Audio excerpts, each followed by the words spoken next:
Hello, everybody. It's John Johnston, CornNation. Adam Carriker recently released, like in the last day, a video called How Nebraska Can Immediately Improve. And I wanted to react to a portion of it just because I I honestly I want it's like seconding what he's saying, kind of. But we're going to take a look at this piece, just a piece of Adam's video, and I'm going to tell you what I think about it for two reasons. Mostly because I agree with him, and secondly, because I want to try doing reaction videos a little bit more just because it'd be fun. There you go. So here's this piece from Adam's video, and we're going to take a look at it and listen to the sage words of somebody that actually played football, both at the collegiate level and in the NFL. Number 3, and this one might make some people mad. I just express my opinion. I don't duck nothing, and I let the chips fall where they may. So here we go. Speaking of easier said than done, we need to let go of the ghost of Scott Frost, the coach, in my opinion. At least some folks do. He did. He did a lot of damage to this program, not just the results on the field, but the perception of the program, in my humble opinion. Now, I'm not going to go into great detail, and I probably don't need to. But that was all before Matt Rule got here, okay? I understand when it comes to specifically how some of these games are playing out, it's all too familiar. And frankly, okay, there's been obvious things that coaches can specifically learn from this year, but it's still just year one under Matt Rule. So, number one, Adam he's a nice guy, and he's always much more diplomatic than I am. I just, he has like sponsors and I'm profane. There you go. But this part of that, you'll notice that he paused there before he mentioned Scott Frost. One of the things people complained about was that none of the former players said anything negative about Scott Frost. And that one of the reasons they didn't, the reason they didn't was because Scott Frost is part of the Husker family. And Nebraska has that. They have all these players that see themselves as a Husker family. And that goes back, Osborne years, probably Devaney years. If you talk to players from other programs, they don't have that. A lot of them do, like Michigan maybe, or Ohio State, but so many of them don't. So it's like any other family. I can talk shit about my family, but don't dare you. So that is actually hard for Adam to say this stuff. His comment that we need to let go of the past, the Scott Frost goes to the past.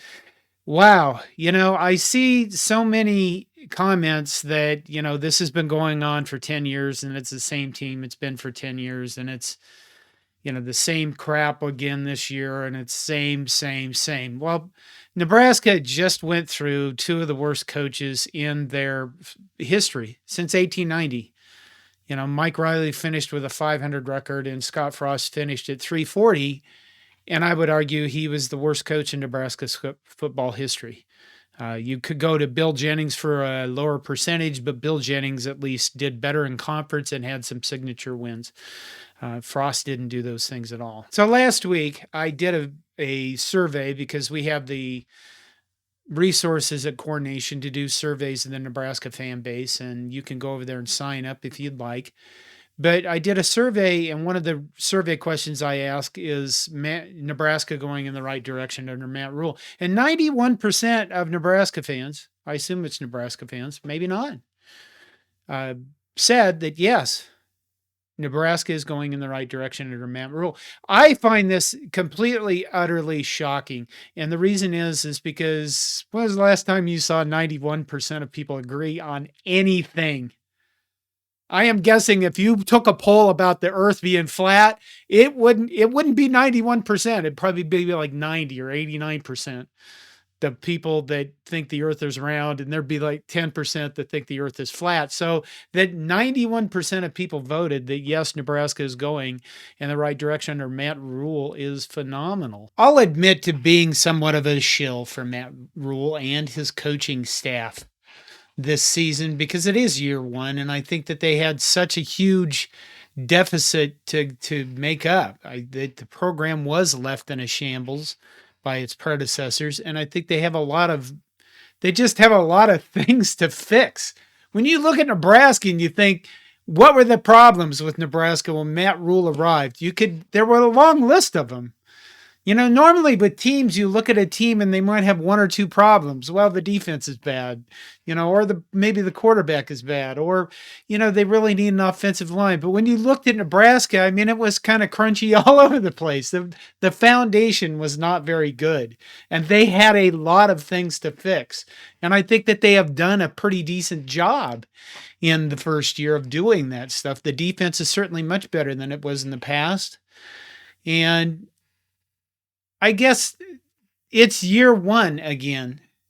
And we don't look at it. So many of us don't look at it this way. We look at it as year 10 or year 8 or year 7 of the same shit happening. And in a lot of ways, you're right.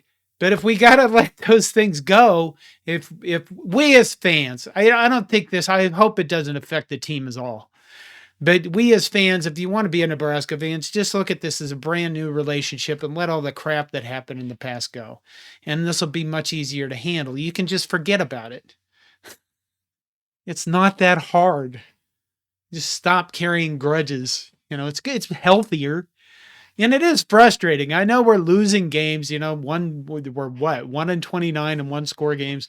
Yeah, and that sucks. It does suck. It is horrifying. But I think we're like 0-4 in one score games under Matt Rule. So that's an improvement, right? If you just look at it from that perspective. And I'm kind of joking about it, but it is real serious. I saw a Facebook comment on an Omaha World Herald article that stated that proposed that Nebraska fans should go out and apparently harass Marcus Satterfield enough that he wants to leave. Because if Matt Rule isn't going to make him leave, then Nebraska fans should take it upon themselves, which it has to be the dumbest, most idiotic comment I've seen. And we make idiotic comments as fans. This is part of what we do. I know there's a certain level of bitching and moaning that happens after every loss and even after every win because, they were ugly and they weren't pretty. But, harassing a coach until he leaves, is not conducive to making another coach want to ever come here and coach.